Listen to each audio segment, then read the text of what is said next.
Rayas yangi albom chiqdi.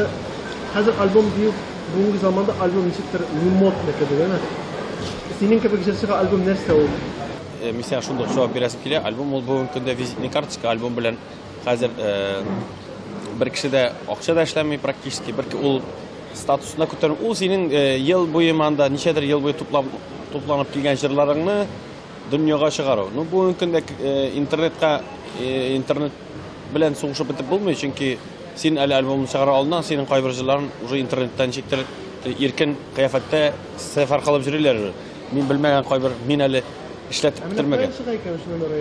Sen bitin bilasan kim yozdira, sen aytasan, bilma, kishiga deb aytasan, aranjировка. No, sir tugul biz ko'p uchraqda fleshkalar bilan qo'llanamiz. Fleshkalar bilan qo'llanganda qaysidir bizga ziyoni bormi? Bizga ziyoni deb ana bit anglar ziyon deb ikki yoqlab qaraga bo'ladi.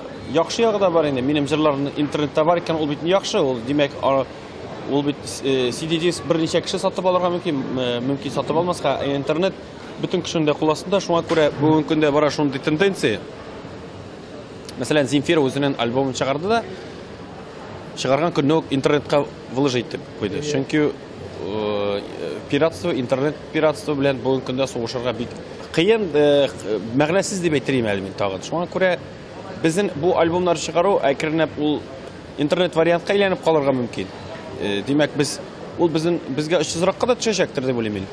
Lekin prodyuserlik o'zagi bilan nindir internet provayderlar kelishib tuzishib, mana shu Amerikada yoki Yevropada kabi har bir tege zakачиваемый fayl uchun nindir jir uchun nindir ko'lamda oqsha ishlay boshlayar ekan, u shunga kelib taqolashaq. Bugungi kunda bit ul kimdir masalan mening albomimni sotib oladi, kontakt qilib qo'yadir, anda internetga полностью anda загружать deb qo'yadi. Mana unisi bilan men kelishmasam, agarda endi biz industrializatsiya deb aytamiz ekan, endi olg'a ketish texnik deb aytamiz ekan, endi ul borga tegish zakonli, ham endi ul tege material yoqdan da ham moral yoqdan da ul durust etib ishlanarga tegish deb o'ylayman. Shaxsan endi internetda o'zimning jurlarim bo'lo, ul mening uchun bari tek plus kana. Yana o'zing bormi? Shin biting bormi? Vkontakte da bor. Shin bitim bor. Yolg'onlari da bor. Zulfat Zemurov yozib qo'ydi, mana mening yolg'onliklarni bani tegizmadan rizasizlik bildirgizadi, shular yozib qo'ysinlar deb. Yo'qlar, uni bit administratorga netasingda, o'zingning fotongni tushirasingda, o'zingning stranичкасының beti bilan, o'zimning stranичканы ochamda, mana bu mening страничка deb shu страничканы kiritib fotoga tushirasingda, ularga xat yozasan. Ular qolgan tegi bitlarni o'zlari yobalar. O'zing o'tirasizmi buni vaqt topasan? Vaqt topa. Vaqt har vaqtda topiladi. Chunki hozir bitni gadjetlar позволяют urus etmishli. Qo'lasida masalan iPhone, mintagi reklama deb o'ylamagasdagi iPhone, Android, internet qo'lasida butun yerda Wi-Fi masalan bugunda biz o'tirgan yerda Wi-Fi. Umuman internet hozir bitni qo'lasida aytib turasiz yo'q. Shunga ko'ra kirib chiqishning bir asasi yo'q tezga qarab. Matbuotni qarayman. Men angamani qaramadim, o'qimadim, kirmamda. Men oldida o'tirasib kelmay. Bilam bor ko'p tatar saytlari. Bilasizmi, bik yosh qo'llanam tatar jurlari tekstlari yozila turganlar. Yandexda yozamda ne deb tatar tekst tarspisen ham nindi sayt ekan bilmayman meni. Bizning jurlar deb atalamiz shunda xatırlayman meni. Shunda shu sayt bilan qo'llanam. Sendan bir qo'yoq fikrlardan so'raylar. Yoki bu voqeaga qarata, sinemalarga fikrni qo'yan to'playsang, turmushda yuribmi, kishilar alohida endi masala o'qitsami?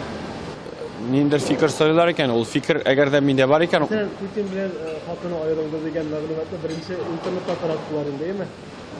Men yangiliklardan eshitdim. Bizda Tatarda baliq boshidan chiri degan so'z bor. Anga qarab hozir butun zo'r to'ralar anga yaraganda bizga yaramaymi degan. Bizda masalan men Tatar bo'larak, bizning mentalitet bo'larak, bizning tarbiya bo'yicha men bir turli o'ylayman. Putin ul urus bo'larak butun turli o'ylaydir. Shunga ko'ra mening eng yaratgan ishim ni sudim ni budish. Shunga ko'ra ul aning ishi ishlagan demak shulay kerak bo'lgan. Dunyoga qarashingni kengaytasan degan so'rov edi. Mening aralasha turgan do'stlarim, aralasha turgan